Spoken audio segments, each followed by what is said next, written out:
السلام علیکم ورحمۃ اللہ وبرکاتہ، نحمده ونصلی علی رسولہ الکریم، اما بعد فاعوذ باللہ من الشیطان الرجیم، بسم اللہ الرحمن الرحیم، رب اشرح لی صدری ویسر لی امری واحلل عقدۃ من لسانی یفقهوا قولی، الحمد للہ الولی الحمید الفعال لما یرید، احمدہ سبحانہ واشکرہ علی تتابع آلائہ واسألہ منہ المزید۔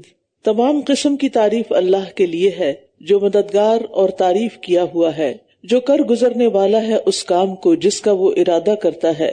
میں اللہ سبحانہ تعالیٰ کی حمد کرتی ہوں اور اس کی پے در پے نعمتوں پر اس کا شکر ادا کرتی ہوں، اور میں اللہ سے مزید نعمتوں کا سوال کرتی ہوں۔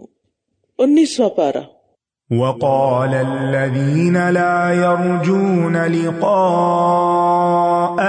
لولا أنزل علينا الملائكة أو نرى ربنا لقد استكبروا في أنفسهم وعتوا عتوا كبيرا۔ وقال الذين لا يرجون لقاءنا لولا انزل علينا الملائكة او نرى ربنا لقد استكبروا في انفسهم وعتوا عتوا كبيرا۔ اور جو لوگ ہماری ملاقات کی توقع نہیں رکھتے وہ کہتے ہیں کہ ہم پر فرشتے کیوں نہیں اتارے جاتے یا ہم اپنے رب کو دیکھتے، در حقیقت انہوں نے اپنے دلوں میں تکبر کیا ہے اور بہت بڑی سرکشی اختیار کی ہے۔ یہاں کفار کے ایمان نہ لانے کے بہانے بیان کیے جا رہے ہیں کہ انسان کو رسول کیوں بنا کر بھیجا گیا، فرشتے کو بنا کر بھیجا جاتا، یا یہ کہ پیغمبر کے ساتھ فرشتے بھی نازل ہوتے جنہیں ہم اپنی آنکھوں سے دیکھتے اور اس بشر رسول کی تصدیق کرتے، یا یہ کہ رب آ کر ہمیں کہتا کہ محمد صلی اللہ علیہ وسلم میرا رسول ہے، اس پر ایمان لانا تمہارے لیے ضروری ہے۔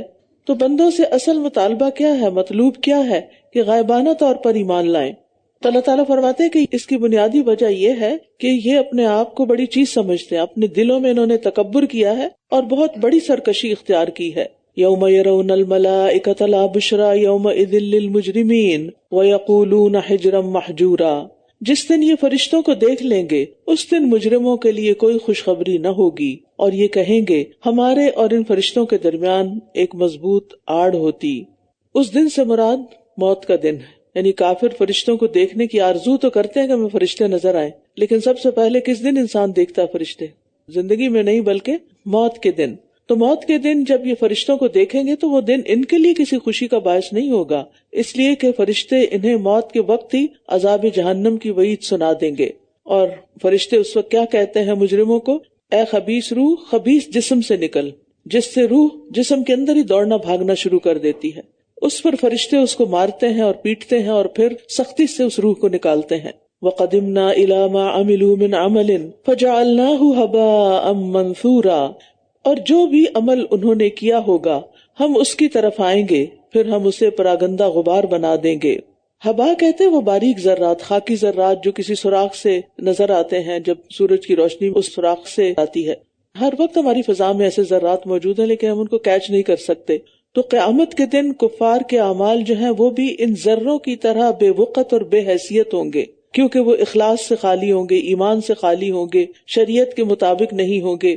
اور یہ بھی یاد رکھیے کہ ایمان لا کر بھی اگر تنہائی میں حرام کام کرتے ہیں تو پھر ایسے اعمال بھی غبار بن جائیں گے، یا اخلاص کے بغیر جو کام انسان کرتا ہے اس کا کچھ فائدہ نہیں۔ نبی صلی اللہ علیہ وسلم نے فرمایا میں اپنی امت کے ان لوگوں کو جانتا ہوں جو قیامت کے دن سفید تہامہ پہاڑوں کی مثل ڈھیروں نیکیاں لے کر آئیں گے، لیکن اللہ ان کی نیکیوں کو فضا میں پھیلے ہوئے غبار کے باریک ذروں کی طرح کر دے گا۔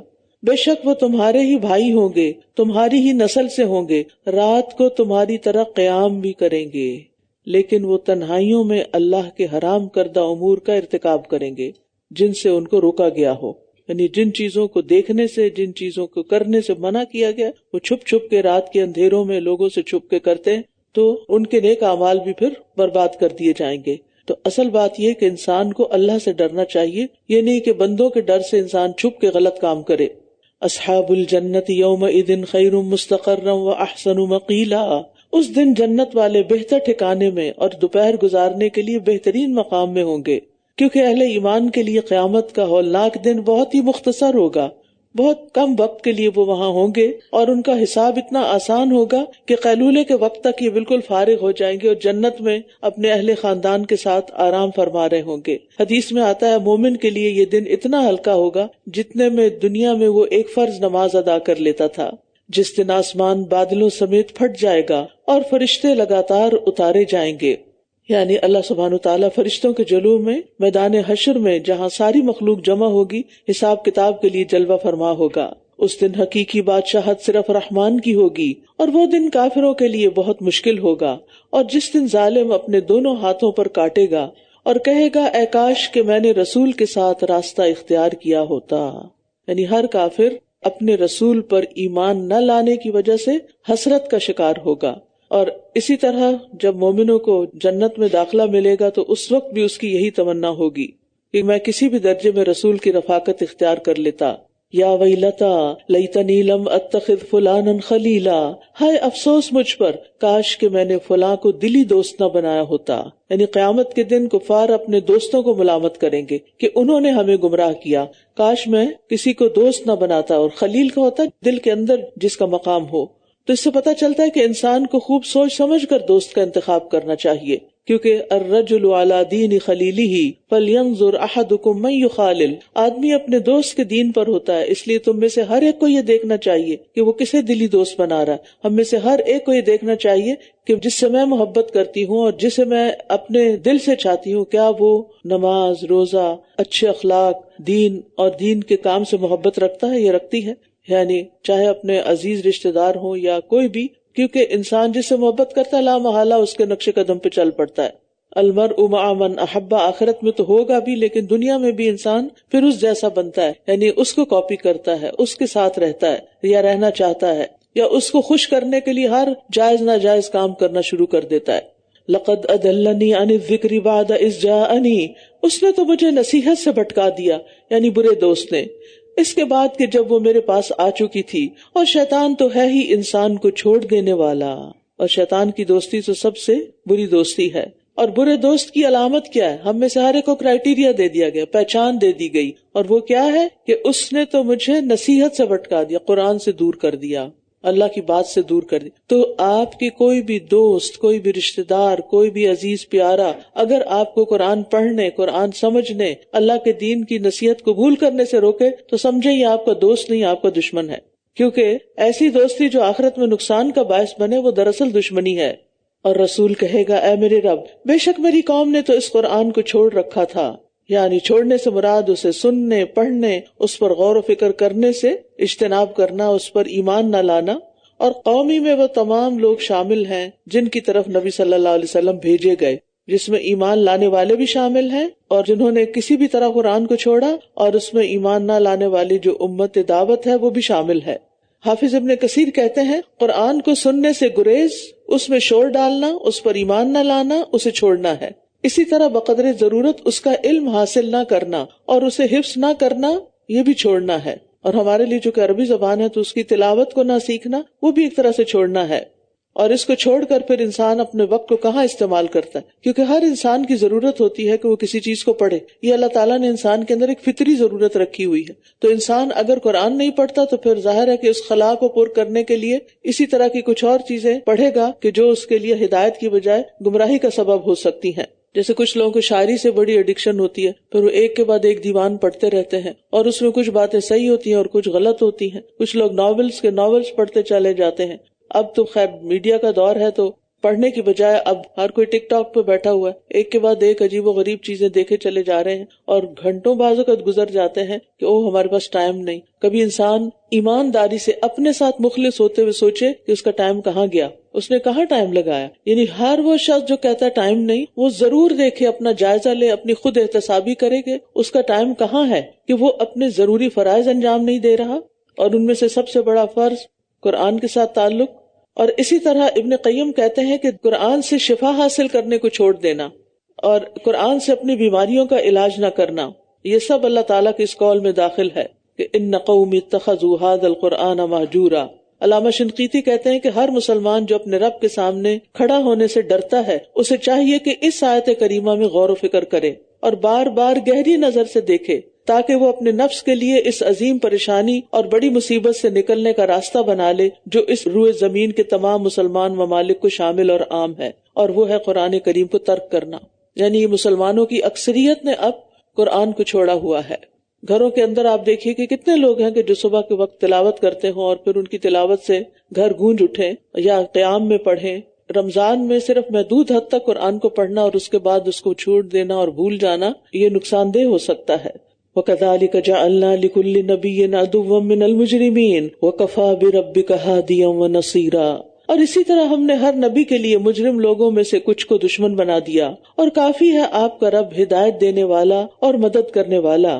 مجرم لوگ انبیاء کے دشمن ہوتے ہیں اور دوسرے وہ گمراہی کی طرف دعوت دیتے ہیں، لیکن جو ہدایت پانا چاہتا ہے وہ اپنے رب کو تھام لے، کیونکہ وَكَفَىٰ بِرَبِّكَ هَادِيًا وَنَصِيرًا۔ اور جن لوگوں نے کفر کیا تھا وہ کہنے لگے اس رسول پر یہ قرآن ایک ہی دفعہ میں کیوں نہ نازل کر دیا گیا، اسی طرح اتارا ہم نے تاکہ ہم اس کے ساتھ آپ کے دل کو مضبوط کرتے رہیں، اور ہم نے اسے خوب ٹھہر ٹھہر کر پڑھا ہے۔ وَرَتَّلْنَاهُ تَرْتِيلًا، اور یہ آپ کے پاس جو بھی مثال لاتے ہیں ہم اس کے جواب میں آپ کے پاس حق اور بہترین تفسیر لے آتے ہیں۔ یعنی مشرکین جب بھی کوئی مثال یا اعتراض یا شبہ پیش کرتے ہیں تو قرآن کے ذریعے ہم اس کا جواب یا وضاحت پیش کر دیتے ہیں۔ اور یہ ہم سب کے ساتھ بھی ہوتا ہے نا، کہ ہمارے دل میں کوئی ڈاؤٹ آتا ہے، کوئی سوال آتا ہے، کوئی کنفیوژن آتی، تو قرآن میں اسی طرح کا جواب آ جاتا ہے۔ جو لوگ اپنے چہروں کے بل جہنم کی طرف اکٹھے کیے جائیں گے، یہی لوگ ٹھکانے کے اعتبار سے بدترین ہیں اور راستے کے اعتبار سے زیادہ بھٹکے ہوئے۔ وَلَقَدْ آتَيْنَا مُوسَى الْكِتَابَ وَجَعَلْنَا مَعَهُ أَخَاهُ هَارُونَ وَزِيرًا، اور یقیناً ہم نے موسیٰ کو کتاب دی اور اس کے ساتھ اس کے بھائی ہارون کو اس کا مددگار بنا دیا۔ پھر ہم نے کہا تم دونوں ان لوگوں کی طرف جاؤ جنہوں نے ہماری آیات کو جھٹلا دیا ہے، پھر ہم نے انہیں بری طرح ہلاک کر دیا۔ اور قوم نوح نے بھی جب رسولوں کو جھٹلایا تو ہم نے انہیں غرق کر دیا، اور ہم نے انہیں لوگوں کے لیے ایک نشانی بنا دیا، اور ہم نے ظالموں کے لیے دردناک عذاب تیار کر رکھا ہے۔ وَعَادًا وَثَمُودَ وَأَصْحَابَ الرَّسِّ وَقُرُونًا بَيْنَ ذَلِكَ كَثِيرًا، اور عاد اور سمود کو اور کنویں والے اور ان کے درمیان اور بہت سی قوموں کو یعنی ہم نے ہلاک کر دیا۔ وَكُلًّا ضَرَبْنَا لَهُ الْأَمْثَالَ وَكُلًّا تَبَّرْنَا تَتْبِيرًا، اور ہر ایک کے لیے ہم نے مثالیں بیان کی اور ہر ایک کو ہم نے پوری طرح ہلاک کر دیا۔ اور یقیناً یہ لوگ اس بستی پر سے بھی گزرتے ہیں جس پر بری بارش برسائی گئی تھی، کیا بھلا یہ اسے دیکھتے نہیں رہے، بلکہ یہ مر کر دوبارہ جی اٹھنے کی امید ہی نہ رکھتے تھے، اور جب کبھی یہ آپ کو دیکھتے ہیں تو آپ کا مذاق بنا لیتے ہیں۔ کیا یہی وہ شخص ہے جسے اللہ نے رسول بنا کر بھیجا ہے؟ قریب تھا کہ وہ ہمیں ہمارے معبودوں سے ہی بھٹکا دیتا اگر ہم ان پر جمے نہ رہتے، اور ان قریب یہ جان لیں گے جب یہ عذاب دیکھ لیں گے کہ راستے کے اعتبار سے زیادہ بھٹکا ہوا کون ہے۔ أَرَأَيْتَ مَنِ اتَّخَذَ إِلَٰهَهُ هَوَاهُ أَفَأَنتَ تَكُونُ عَلَيْهِ وَكِيلًا، کیا آپ نے اسے دیکھا جس نے اپنی خواہش نفس کو اپنا معبود بنا رکھا ہے؟ کیا بھلا آپ اس کے ذمہ دار ہو سکتے ہیں؟ ابن عباس کہتے ہیں زمانے جاہلیت میں آدمی ایک عرصے تک سفید پتھر کی عبادت کرتا رہتا، جب اس سے اچھا پتھر اسے کوئی نظر آتا تو پہلے پتھر کو چھوڑ کر دوسرے پتھر کی پوجا شروع کر دیتا۔ تو اصل میں تو پتھر کی پوجا نہیں تھی، خواہش نفس کی پوجا تھی کہ ایک چیز سے دل بھرا تو اسے چھوڑ کے کسی اور چیز کی طرف چل پڑا۔ تو ایسا شخص اس چیز سے بھی محبت نہیں کرتا، حقیقی معنوں میں وہ دراصل اپنے نفس کی خواہش پوری کر رہا ہوتا ہے۔ آج کل آپ دیکھیں کہ لوگوں کے اندر کیسے کیسے فتنے جاگ اٹھے ہیں۔ بعض اوقات لوگ ایسی باتیں آ کر بتاتے ہیں کہ ایک لڑکی کو پسند کیا، جب اس سے دل بھر گیا تو اس کو چھوڑ دیا، کہا نہیں اب اس سے شادی نہیں کرنی، اب کسی اور لڑکی کو پسند کریں گے، پھر اس سے دل بھر جائے گا۔ تو یہ تو پھر پسند نہ ہوئی، یہ تو پھر محبت نہ ہوئی، یہ تو خیر خواہی نہ ہوئی۔ ہمارے دین میں کیا ہے کہ باقاعدہ نکاح میں لایا جائے، اور نکاح میں لانے کے بعد پھر اس سے بسایا جائے اور اس کے پورے حقوق ادا کیے جائیں، اس کو عزت دی جائے، اس کو پروٹیکشن دی جائے، اس خاتون کا ایک فیوچر ہو۔ تو جب انسان اللہ سے نہیں ڈرتا اور اللہ کو اپنا معبود نہیں بناتا بلکہ اپنے خواہش نفس کو اپنا معبود بنا لیتا ہے تو پھر معاشرے میں اس طرح کے کام ہوتے ہیں۔ اور جو لوگ اس طرح کے کام کر رہے ہوں، یعنی کسی بھی معاملے میں، یعنی صرف شادی کے معاملے میں نہیں، دیگر معاملات میں بھی سنجیدہ نہ ہوں ان کے تعلق، ان کے کام، ان کے مقاصد، تو پھر ایسے لوگوں کو اللہ سے ڈرنا چاہیے۔ اور جن لوگوں پر ان کی خواہشات غالب آ جاتی ہیں، بری خواہشات غالب آ جاتی ہیں، ان کو کوئی پھر ہدایت کے رستے پہ نہیں لگا سکتا۔ اللہ تعالیٰ فرماتے ہیں أَفَأَنْتَ تَكُونُ عَلَيْهِ وَكِيلًا، بھلا آپ اس کے ذمہ دار ہو سکتے ہیں، آپ اس کو ہدایت دے سکتے ہیں؟ کیونکہ ایسے لوگ پھر بات سنتے بھی نہیں، سمجھتے بھی نہیں۔ یا آپ یہ سمجھتے ہیں کہ ان کے اکثر واقعی سنتے یا سمجھتے ہیں؟ یہ تو بالکل چوپایوں کی طرح ہیں، بلکہ راستے کے اعتبار سے ان سے بھی زیادہ بھٹکے ہوئے ہیں۔ یعنی چوپایوں کو بھی پتا ہوتا ہے کہ انہوں نے کدھر کو جانا ہے اور ان کو کیا کرنا اور کیا نہیں کرنا، لیکن یہ شرک کا ارتکاب کرتے ہوئے در در پر اپنا ماتھا ٹیک دیتے ہیں اور اللہ سے ان کا کوئی تعلق نہیں ہوتا۔ الم تر الی ربک کیف مد الظل، کیا آپ نے دیکھا نہیں اپنے رب کی قدرت کی طرف، کس طرح اس نے سائے کو پھیلا دیا، اور اگر وہ چاہتا تو اسے ٹھہرا ہوا بنا دیتا، اسٹل ایک جگہ، اور سر پہ سورج کھڑا ہوتا، پھر ہم نے سورج کو اس پر دلیل بنا دیا۔ اب توحید کے دلائل کا بیان ہے کہ اس میں سائے کا پھیلنا اور سکڑنا بھی ہے، اور یہ سراسر اللہ تعالیٰ کے کنٹرول میں ہے۔ اگر ہم میں سے کوئی اس کو اپنی مرضی سے پھیرنا چاہے، بدلنا چاہے تو بدل نہیں سکتا۔ ثم قبضناہ الینا قبضا یسیرا، پھر ہم نے آہستہ آہستہ اسے اپنی طرف سمیٹ لیا، اور وہی ہے جس نے رات کو تمہارے لیے لباس اور نیند کو باعث آرام بنایا، اور دن کو اس نے جی اٹھنے کا وقت بنایا۔ دن سونے کے لیے نہیں، دن کام کرنے کے لیے ہے، یعنی رات جو ہے وہ لباس کی طرح تمہیں ڈھانپ لیتی ہے تاکہ تم آرام کر سکو۔ سوتے وقت انسان کو اپنے اوپر کچھ اوڑھنا ہوتا ہے، اس میں وہ زیادہ پروٹیکٹڈ اور کمفرٹیبل فیل کرتا ہے، تو اسی طرح رات بھی زمین کے اس حصے کو جہاں رات ہوتی ہے اس کو ڈھانپ لیتی ہے۔ اور سباتا کا لفظ جو ہے نا، یعنی نیند انسان کے جسم کے عمل کو ختم کر دیتی ہے، یعنی اس کو سلو ڈاؤن کر دیتی ہے، جس سے اس کو راحت میسر آتی ہے۔ یعنی آپ دیکھیں کہ جب ہم جاگ رہے ہوتے ہیں تو سانس اور طرح لیتے ہیں، لیکن جب سو رہے ہوتے ہیں تو سانس بھی اور طرح آتا ہے، یعنی ہم ریلیکسڈ ہوتے ہیں۔ اور وہی ہے جس نے ہواؤں کو اپنی رحمت کے آگے آگے خوشخبری بنا کر بھیجا، اور ہم نے آسمان سے پاکیزہ پانی اتارا۔ سبحان اللہ، بارش کا پانی پاک پانی ہے، اگرچہ جب ہوائیں اس کو اٹھاتی ہیں بادل بنانے کے لیے تو سمندر سے بھی اٹھاتی ہیں، نمک بھی ہوتا ہے، لیکن جب بھاپ بن کے وہ اٹھتا ہے تو نمک ساتھ نہیں آتا، وہ وہیں بیٹھا رہتا ہے، اور صاف ستھرا پانی اوپر جاتا ہے، اور پھر اوپر کی فضا میں جا کے دوبارہ جب برستا ہے تو یہ بابرکت بھی ہوتا ہے۔ ایک اور جگہ پر آتا ہے سورہ قاف میں، وَنَزَّلْنَا مِنَ السَّمَاءِ مَاءً مُبَارَكًا، کہ ہم نے آسمان سے ایک بہت بابرکت پانی اتارا، کیونکہ بارش کا پانی جس زمین پر پڑتا ہے وہاں کچھ نہ کچھ اگا آتا ہے۔ نبی صلی اللہ علیہ وسلم بارش سے محبت کیا کرتے تھے اور فرماتے ہیں کہ یہ بارش کا پانی ابھی ابھی اپنے رب تعالیٰ کی طرف سے آیا ہے، اور استغفار سے بارشیں برستی ہیں۔ اللہ تعالیٰ نے نوح علیہ السلام کی زبان سے کہلوایا تو میں نے کہا اپنے رب سے معافی مانگ لو تو یقیناً وہ ہمیشہ سے بہت معاف کرنے والا ہے، وہ تم پر بہت برستی ہوئی بارش اتارے گا۔ وَيُرْسِلِ السَّمَاءَ عَلَيْكُمْ مِدْرَارًا، پھر فرمایا لِنُحْيِيَ بِهِ بَلْدَةً مَيْتًا، تاکہ ہم اس کے ذریعے مردہ زمین کو زندہ کر دیں اور اپنی مخلوق میں سے بہت سے چوپایوں اور انسانوں کو سیراب کریں۔ یہ سیرابی کے لیے آتا ہے، اور یقیناً ہم اسے ان کے درمیان پھیر پھیر کر لائے ہیں تاکہ یہ نصیحت حاصل کریں، مگر اکثر لوگوں نے انکار کر کے ناشکری ہی کی۔ یعنی بارش کو پھیر پھیر کر برسانے میں مصلحت کیا ہے، کبھی ایک علاقے میں، کبھی دوسرے علاقے میں، کبھی شہر کے ایک حصے میں، کبھی دوسرے میں، تاکہ لوگ غور و فکر کریں، اللہ کا شکر ادا کریں۔ وَلَوْ شِئْنَا لَبَعَثْنَا فِي كُلِّ قَرْيَةٍ نَذِيرًا، اور اگر ہم چاہتے تو ہم ضرور ہر بستی میں خبردار کرنے والا بھیج دیتے۔ بس آپ کافروں کی اطاعت نہ کیجیے اور اس قرآن کے ساتھ ان سے بہت بڑا جہاد کیجیے۔ یہ مکی آیت ہے، ابھی باقاعدہ قتال کا حکم نہیں تھا، تو مراد اس سے کیا ہے کہ قرآن کے ساتھ جہاد کیجیے، یعنی قرآن کے اندر جو بھی اللہ تعالیٰ نے فرمایا ہے اس کو لوگوں کے لیے کھول کھول کر بیان کریں، زیادہ سے زیادہ لوگوں تک پہنچائیں، اور اس کے لیے خوب خوب محنت کریں۔ ہم سب کو بھی دیکھنا چاہیے کہ اس کام میں ہمارا کیا حصہ ہے، یعنی کیا ہم سب قرآن کے ساتھ جہاد کر رہے ہیں، کیا اس کو پڑھ رہے ہیں، کیا اس کو پھیلا رہے ہیں، کیا اس کو دوسروں تک لے جا رہے ہیں۔ اور جہاد کبیر یعنی صرف جہاد نہیں، جہاد کے معنی میں بھی ہے کہ بہت بڑی کوشش، بڑے پیمانے پر وسیع کوشش، لیکن کبیر جب آ گیا تو اس کا مطلب یہ ہے کہ اپنی آخری حد تک کوشش، میکسیمم کوشش، یعنی اس کی دعوت کے ذریعے، لوگوں کو اس کی طرف انوائٹ کرنے کے ذریعے۔ آپ میں سے کتنے لوگ ہیں جو آتے ہوئے اپنی دوست کو بھی فون کریں کہ آئے ہم قرآن کی مجلس میں چلتے ہیں، اوروں کو بھی انفارم کریں، کیونکہ بعض اوقات صرف آپ کی ایک کال سے، ایک فلائر دینے سے، ایک میسج دینے سے لوگوں کی پوری پوری زندگی بدل جاتی، اور یہ ہم پر مسلمان ہونے کی حیثیت سے ذمہ داری بھی ہے۔ اور وہی ہے جس نے دو سمندروں کو ملا دیا، یہ میٹھا خوش مزہ ہے اور یہ نمکین کڑوا ہے، اور اس نے ان دونوں کے درمیان ایک مضبوط پردہ اور آڑ بنا دی۔ یعنی سمندر کا پانی کھاری رکھنے میں اللہ تعالیٰ کی بڑی حکمتیں ہیں۔ سارا سمندر میٹھا نہیں، لیکن اس کے ساتھ ایسی سٹریمز بھی اس میں ہوتی ہیں کہ جہاں میٹھا پانی بھی ہوتا ہے، کیونکہ میٹھا پانی اگر زیادہ ہوتا تو پھر سمندر خراب ہو جاتا، اس کا ذائقہ بدل جاتا، اس کے رنگ یا بو میں تبدیلی آ جاتی، کیونکہ کھاری پانی خراب نہیں ہوتا۔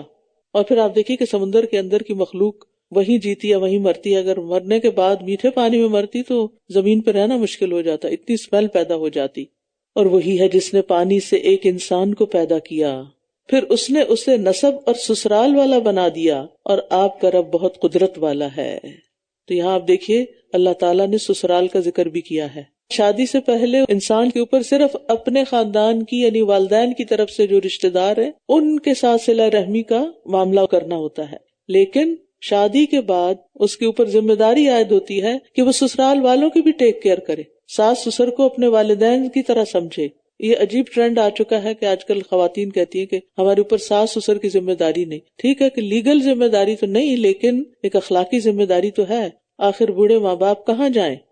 اور پھر خاص طور پر بیٹے یعنی بیٹیاں تو ظاہر ہے کہ اپنے گھروں میں چلی جاتی ہیں اور پھر شوہروں کے ہاتھوں بعض اوقات مجبور ہوتی ہیں. اور اس میں بھی آپ دیکھیے کہ ایسے مرد حضرات کو بھی اچھی طرح بات سمجھنی چاہیے کہ بعض اوقات بیوی کے والدین میں سے کوئی ایک والد یا والدہ کے لیے کوئی ٹھکانہ نہیں ہوتا، تو اس کو پروٹیکٹ کرنا، اس کو عزت دینا، اس کا خیال رکھنا، یعنی اپنی ساس صاحبہ کا یا سسر صاحب کا ایک اخلاقی ذمہ داری بنتی ہے. اور جو ایسا کرے گا obviously وہ اللہ کی رحمت میں سے حصہ پائے گا، اور جو انکار کرے گا وہ پوچھا جائے گا. ظاہر ہے کہ جس خاتون کا کوئی بھی ذمہ دار نہ ہو وہ سڑک پہ تو نہیں بیٹھ سکتی، اسے کہیں تو رہنا ہے، تو پھر کسی غیر کے پاس رہنے سے بہتر ہے کہ وہ اپنی بیٹی کے گھر رہے. وَيَعْبُدُونَ مِن دُونِ اللَّهِ مَا لَا يَنفَعُهُمْ وَلَا يَضُرُّهُمْ، اور یہ اللہ کے سوا ان کی عبادت کرتے ہیں جو نہ انہیں نفع دے سکتے ہیں اور نہ نقصان. اور کافر اپنے رب کے خلاف شیطان کا مددگار ہے. اور ہم نے آپ کو خوشخبری دینے والا اور خبردار کرنے والا بنا کر بھیجا ہے. کہہ دیجئے میں تم سے اس پر کوئی اجرت نہیں مانگتا، مگر جو چاہے وہ اپنے رب کی طرف راستہ اختیار کر لے. یہی سب سے بڑی اجرت ہے کہ جو بتایا جا رہا ہے اس کو مان لیا جائے. وَتَوَكَّلْ عَلَى الْحَيِّ الَّذِي لَا يَمُوتُ، اور آپ اس پر توکل کیجئے، اس پر بھروسہ کیجئے جو زندہ ہے. اور وہ کون ہے؟ اللہ رب العزت. الحی القیوم لا تأخذہ سنۃ ولا نوم، زندہ ہے، قائم ہے، اسے نہ نیند آتی ہے نہ اونگ آتی ہے. تو اس پر بھروسہ کرنا چاہیے جو زندہ ہے، جسے کبھی موت نہ آئے گی. اور اس کی حمد کے ساتھ تسبیح بیان کیجیے، اور وہ اپنے بندے کے گناہوں کی خبر رکھنے کو کافی ہے.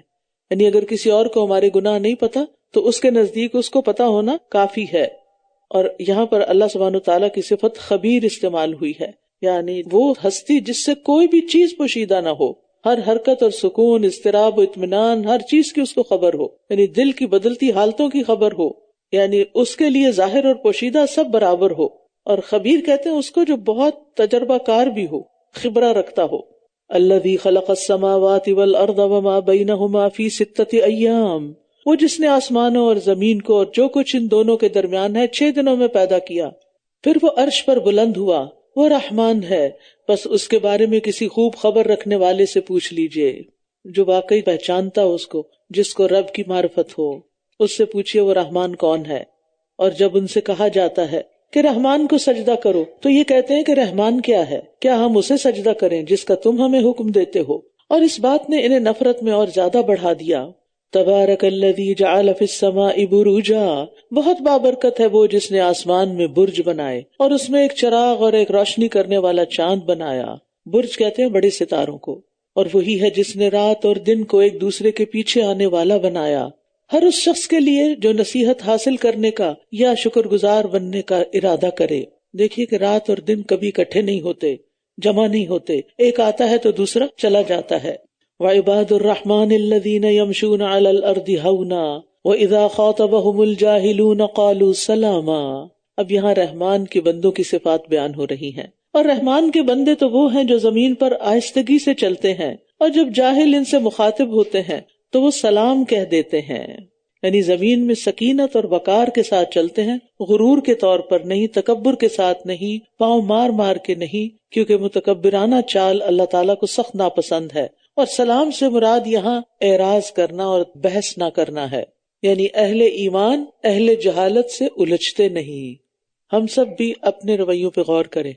اگر کوئی شخص مس انڈرسٹینڈنگ کی وجہ سے ہم پر کوئی الزام لگا رہا ہو یا ہمیں کوئی ایسی بات کہہ رہا ہو جو بالکل ناحق ہو، تو ہمارا رویہ کیا ہوتا ہے کہ ہم فوراً کاؤنٹر کر کے اس کے ساتھ الجھ پڑتے ہیں، بحث شروع کر دیتے ہیں، اس کو سمجھانے کی کوشش کرتے ہیں، یا تھوڑی دیر خاموشی اختیار کر لیتے ہیں تاکہ ایک دفعہ وہ پوری بات کر لے، کیونکہ ہم اس کو وہیں سے کاٹتے ہیں، بس بس بس. لہٰذا نہ وہ سمجھتا ہے اور نہ ہم سمجھتے ہیں، معاملہ خراب ہو جاتا ہے. تو رحمان کے بندوں کے اندر ایک پیشنس ہوتا ہے، سننے کے لیے بھی ایک پیشنس چاہیے ہوتا ہے نا. اور بدسلوکی کے مقابلے میں مسکرا کر جواب دینا. ہمارے ساتھ جب کوئی بدسلوکی کرتا ہے تو ہم کیا کرتے ہیں؟ ایک بدو نے نبی صلی اللہ علیہ وسلم سے کچھ مانگا اور ان کپڑا اتنا زور کا آپ کا کھینچا کہ آپ کو نشان پڑ گیا. کہنے لگا محمد جو اللہ کا مال آپ کے پاس ہے مجھے اس میں سے دیے جانے کا حکم دیجیے. اب ہونا کیا چاہیے تھا؟ آپ کو غصہ آتا، آپ آنکھیں دکھاتے اور آپ اس کو پیچھے کرتے اور چل پڑتے. اگر ہم میں سے کوئی ہوتا تو ایسا ہی کرتا نا. لیکن آپ صلی اللہ علیہ وسلم اس کی طرف متوجہ ہوئے، اٹینشن دی، اس کو مسکرائے اور پھر آپ نے اس کو کچھ دینے کا حکم دیا. وَإِذَا خَاطَبَهُمُ الْجَاهِلُونَ قَالُوا سَلَامًا، یعنی جاہلوں کو بھی ان سے سلامتی ملتی ہے، اکھڑ لوگوں کو، بد لحاظ لوگوں کو، بد مزاج لوگوں کو. وَالَّذِينَ يَبِيتُونَ لِرَبِّهِمْ سُجَّدًا وَقِيَامًا، اور وہ جو اپنے رب کے لیے سجدے اور قیام کرتے ہوئے راتیں گزارتے ہیں. رسول اللہ صلی اللہ علیہ وسلم نے فرمایا فرض نماز کے بعد سب سے زیادہ فضیلت والی نماز رات کی نماز ہے. والذین یقولون ربنا اصرف عنا عذاب جہنم ان عذابها کان غراما، اور وہ جو کہتے ہیں اے ہمارے رب ہم سے جہنم کا عذاب پھیر دے، ہٹا دے، بے شک اس کا عذاب چمٹ جانے والا ہے، جان کا لاگو ہے. یعنی عباد الرحمان اچھے اخلاق کے باوجود، عبادات کرنے کے باوجود اللہ کے عذاب سے پناہ مانگتے ہیں. انہا ساءت مستقرا و مقاما، بے شک وہ بہت برا ٹھکانہ اور بری قیام گاہ ہے. اور وہ لوگ کہ جب وہ خرچ کرتے ہیں تو نہ وہ اسراف کرتے ہیں اور نہ ہی بخل کرتے ہیں، بلکہ ان کا خرچ ان دو کے درمیان اعتدال پر مبنی ہوتا ہے.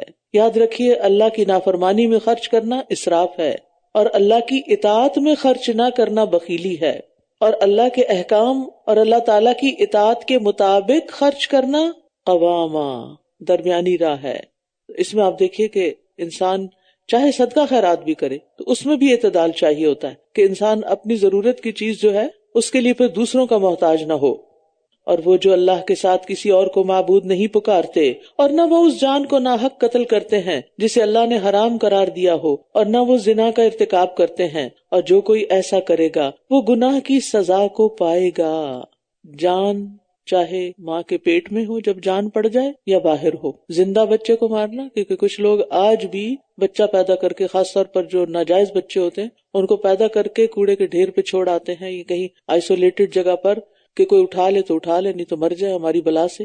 تو کسی بھی جان کو انٹینشنلی اس طرح چھوڑ دینا کہ وہ مر جائے، یا پھر یہ کہ 4 ماہ کے بعد جب روح پیدا ہو جاتی ہے ماں کے پیٹ میں تو اس وقت بچے کو ابارٹ کرانا، یہ جان لینے کے مترادف ہے.